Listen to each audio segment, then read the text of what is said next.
Hello guys, may ungod to sa tanan guys. So inugpaniud to naman guys. So ari ako nga sudan guys. Prito nga baboy guys. Kami ara nga part sa buyon.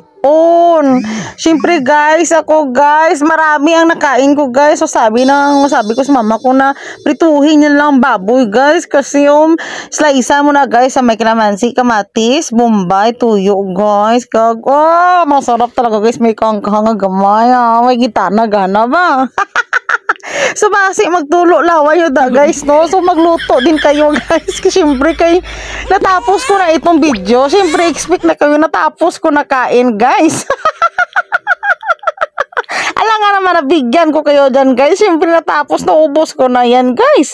So ito yan guys. So may unod-unod. Syempre naubos ko na talaga yung parte yung taba guys. Yan ang gi-prepare ko na sausawan guys. Masarap talaga. Gosh guys. So naduga ako kanin guys. Basta kain tayo.